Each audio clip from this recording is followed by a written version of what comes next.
Advocate V V Rajesh, ഇത്തവണ സ്നേഹമില്ലേ? സ്നേഹമുള്ള ഞങ്ങൾക്ക് മാത്രമേ ഉള്ളൂ, ജനങ്ങളോടും സമൂഹത്തോടും. ഞങ്ങളൊരു തുടർ പ്രക്രിയയാണ്, അതിങ്ങനെ നടന്നുകൊണ്ടേയിരിക്കും. ചില സമയങ്ങളിൽ ചില പ്രത്യേക ഇടപെടലുകൾ സമൂഹത്തിൽ വേണ്ട സമയത്ത് ഞങ്ങളുടെ പാർട്ടി അത്തരത്തിൽ തീരുമാനമെടുത്ത് അങ്ങനെയുള്ള കാര്യങ്ങൾ ചെയ്യാറുണ്ട്.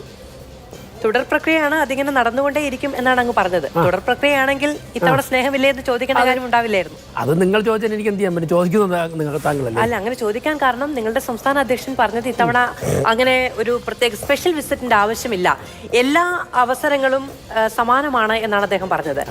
സുവർണാവസരമില്ല എന്നാണോ? അതായത് സ്പെഷ്യൽ വിസിറ്റിന്റെ ആവശ്യമില്ല എന്ന് അദ്ദേഹം പറഞ്ഞിടത്ത് നിന്ന് നമുക്ക് തുടങ്ങാം. അതായത് ഏറ്റവും കൂടുതൽ ജനങ്ങളെ ഇടത് വലത് മുന്നണികൾ തെറ്റിദ്ധരിപ്പിക്കാൻ വേണ്ടി ഉപയോഗിച്ചിട്ടുള്ളത് BJP ആണ് കേരളത്തിൽ. അപ്പോൾ ഞങ്ങൾക്ക് ആ തെറ്റിദ്ധാരണ മാറ്റാൻ വേണ്ടി വലിയ പരിശ്രമം നടത്തേണ്ടി വന്നു. ഇതുപോലുള്ള പരിശ്രമങ്ങൾ നടത്തിയാണ് ഗോവയിലൊക്കെ തന്നെ ക്രൈസ്തവ സമൂഹത്തിനിടയിലേക്ക് BJP കൂടുതൽ പ്രവർത്തിക്കുവാനും അവരുടെ പ്രശ്നങ്ങളിൽ ഇടപെടാനും പരിഹരിക്കാനും ഒക്കെ സാധിച്ചത്.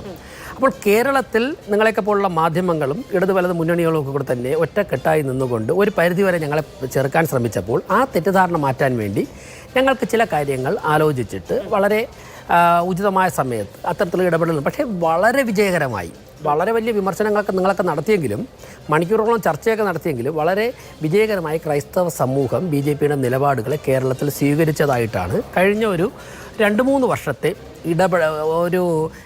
ഞങ്ങളുടെ ഭാഗത്തേക്ക് വരുന്ന ക്രൈസ്തവ സഹോദരന്മാരുടെയും സഹോദരിമാരുടെയും ഒക്കെ തന്നെ ഒഴുക്ക് പാർട്ടിയിലേക്ക് അനുഭാവികളായും പ്രവർത്തകരായും നേതാക്കന്മാരായിട്ട് വരുന്നത് തെളിയിച്ചിട്ടുള്ളത്.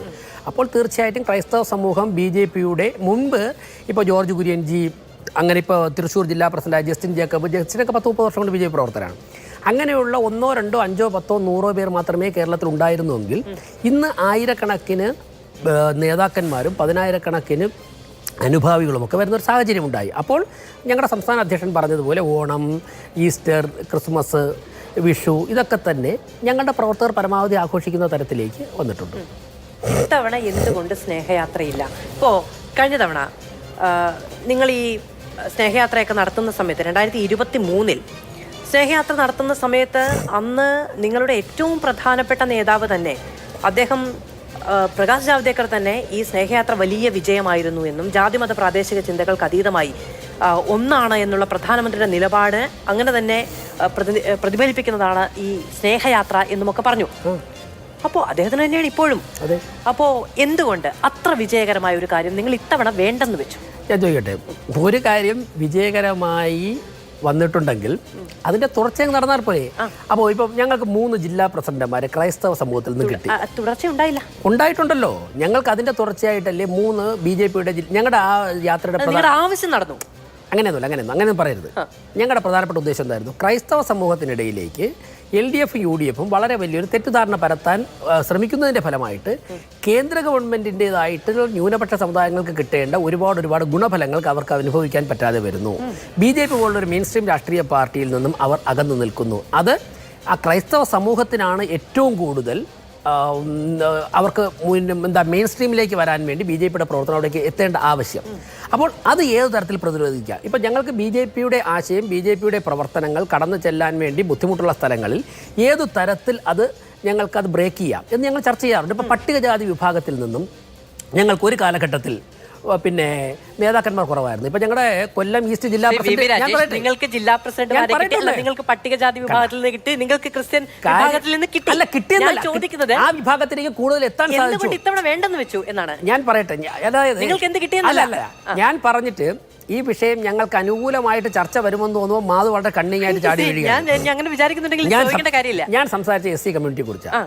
ഞാനൊരു കാര്യം പറയാം. ഞാൻ യുവമോർച്ചയുടെ സംസ്ഥാന പ്രസിഡന്റായിട്ട് 2003 സംസ്ഥാന ഭാരവാഹിത്വത്തിൽ പങ്കെടുക്കുമ്പോൾ SC കമ്മ്യൂണിറ്റിയിലേക്ക് നമുക്ക് കൂടുതൽ 2010 പങ്കെടുക്കുമ്പോൾ SC കമ്മ്യൂണിറ്റിയിലേക്ക് നമുക്ക് കൂടുതൽ എങ്ങനെ കടന്നു കയറാം, അവിടെ നിന്ന് നമുക്ക് അസംബ്ലി പാർലമെൻറ്റ് കാൻഡിഡേറ്റുകൾ, അവിടെ നിന്ന് നമുക്ക് സംസ്ഥാന ഭാരവാഹികളെ നമുക്ക് വളർത്തിയെടുക്കാം എന്നുള്ള കുറച്ച് ചർച്ച നടത്തും. അപ്പോൾ B Muraleedharan G, Krishnadas G, CK Padmanabhan G ഇതുപോലുള്ള ഏറ്റവും സീനിയറായിട്ടുള്ള നേതാക്കന്മാർ കോളനികളിലേക്ക് യാത്ര നടത്തി. SC കോളനി അവർ തിങ്ങിപ്പാർക്കുന്ന സ്ഥലങ്ങളിലേക്ക് യാത്ര നടത്തി. BJPയെ കുറിച്ച് കൂടുതൽ ചർച്ച ചെയ്തു. ഇന്ന് അല്ല, ഞങ്ങൾ അന്ന് നടത്തിയാണ് കോളനി വിസിറ്റ് എന്ന് തന്നെയാണ് അന്ന് ഉപയോഗിച്ച പദം. അന്ന് ഉപയോഗിച്ച പദം 2010 ഉപയോഗിച്ച പദം അത് തന്നെയാണ്. ഞാൻ പറഞ്ഞോട്ടെ, അന്ന് ഞങ്ങൾ ഉപയോഗിച്ച വാക്ക് ആ യാത്ര അങ്ങനെയാണ്. ഞാൻ ഉൾപ്പെടെ ഇരുന്ന ടീമാണ് അത് തീരുമാനിച്ചത്. അപ്പോൾ അതിൻ്റെ ഫലമായിട്ട് എന്തുണ്ടായി? ഇന്നിപ്പോൾ ഞങ്ങളുടെ സംസ്ഥാന ജനറൽ സെക്രട്ടറി ഉൾപ്പെടെ സുധീർ ഉൾപ്പെടെ SC കമ്മിറ്റിയിൽ നിന്നാണ്. കൊല്ലം ഈസ്റ്റ് ജില്ലാ പ്രസിഡന്റ് SC കമ്മിറ്റിയുള്ള വനിതയാണ്. പല തദ്ദേശ സ്വയംഭരണ സ്ഥാപനങ്ങളിലും ഏറ്റവും കൂടുതൽ SC ഇലക്ടഡ് പ്രതിനിധികളുള്ളത് BJPക്കാണ്. അപ്പോൾ ഇപ്പോൾ ഞങ്ങൾക്ക് അതുപോലത്തെ ഒരു യാത്ര നടത്തേണ്ട ആവശ്യമില്ല. കാരണം എന്താണ്? ഞങ്ങൾ അന്ന് ഞാൻ പറയട്ടെ, ഞങ്ങളുടെ മെയിൻ സ്ട്രീം ഞങ്ങൾക്ക് അവരുടെ ഇടയിലേക്ക് കടന്നു കയറാൻ സാധിച്ചു. ഇപ്പോൾ നരേന്ദ്രമോദി ഗവൺമെൻറ് കൂടി വന്നതോടുകൂടി പട്ടികജാതി വിഭാഗത്തിൽപ്പെട്ട ജനങ്ങൾക്ക് BJPയെ കുറിച്ച് പണ്ടുണ്ടായിരുന്ന തെറ്റിദ്ധാരണ എന്തെങ്കിലും ഉണ്ടായിരുന്നെങ്കിൽ അത് പാടെ മാറിയിട്ടുണ്ട്. അപ്പോൾ ഒരു നോർമൽ പ്രവർത്തനം നടത്തി പോയാൽ മതി എന്നുള്ള അവസ്ഥയായി. ശരി, ക്രൈസ്തവ സമൂഹത്തിലായാലും പണ്ട് ഗോവയിൽ ഒരു കാലഘട്ടത്തിൽ ഞങ്ങൾ പോലെ എഫർട്ട് എടുക്കേണ്ടി വന്നു. അങ്ങ് പറഞ്ഞത് എനിക്ക് ഓക്കെയാണ്. അതായത് ക്രൈസ്തവ സമൂഹത്തിലേക്ക് ഇറങ്ങിച്ചെല്ലാൻ കഴിഞ്ഞു. അതുകൊണ്ട് ഇനി ഒരു സ്പെഷ്യൽ വിസിറ്റിന്റെ ആവശ്യമില്ല. ഞാൻ പറയട്ടെ, ഇതിലൊന്നും ഫുൾ സ്റ്റോപ്പിന്റെ ആവശ്യമൊന്നുമില്ല. ഇതിലൊന്നും ഫുൾ സ്റ്റോപ്പ് ഉണ്ട്. വാക്കുകൾ കയറി തൂങ്ങുകയും വേണ്ട. ഞാൻ പോസിറ്റീവായിട്ടാണ് ചോദിച്ചത്. ഞാൻ കംപ്ലീറ്റ് ചെയ്യുമ്പോൾ മനസ്സിലാവും. ഒരിക്കൽ കംപ്ലീറ്റ് ചെയ്തു. ഒരിക്കൽ കംപ്ലീറ്റ് ചെയ്തില്ല, അതിലേക്ക് ഇടപെട്ടു. അതായത് ഇപ്പോൾ തൃശ്ശൂരിൽ MP ഉള്ള, ഞാൻ അഭിമാനത്തോടെ പറയട്ടെ, MP ഉള്ള ജില്ലയുടെ പ്രസിഡന്റ് സ്ഥാനത്തേക്ക് ജസ്റ്റിൻ ജേക്കബിനെയാണ് ഏൽപ്പിച്ചിരിക്കുന്നത്. അവിടെ MP ജയിച്ച സമയത്ത് അനീഷായിരുന്നു നേതൃത്വം കൊടുത്തത്. പക്ഷേ സംഘടന ചലിപ്പിക്കാൻ വേണ്ടി അനീഷിനോടൊപ്പം തോളോട് തോൾ ചേർന്ന് പ്രവർത്തിച്ച പ്രവർത്തനം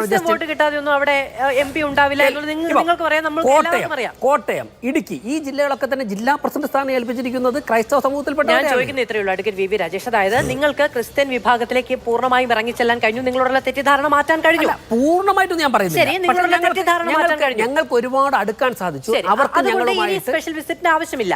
ഇത് ഒരു തുടർ പ്രക്രിയ എന്നുള്ളത്. ഞാൻ ഇന്നിപ്പോ ചില ക്രൈസ്തവ ഭവനങ്ങളിൽ ഞാൻ പോയി. ഇന്ന് കുറെ പേര് പോയി. ഞാൻ പറയട്ടെ, പോയി. കഴിഞ്ഞ ദിവസം പോയിരുന്നു. ഇന്നലെ തിരുവനന്തപുരത്തുള്ള ഏറ്റവും വലിയൊരു ക്രൈസ്തവ വിദ്യാഭ്യാസ സ്ഥാപനത്തിൽ ഞാൻ 4-5 മണിക്കൂർ ചെലവഴിച്ചതാണ്. നമുക്ക് സംസാരിക്കാം. ഞങ്ങൾ ഡയലോഗ് നിരന്തരം നടത്തുന്നുണ്ട്. ശരി.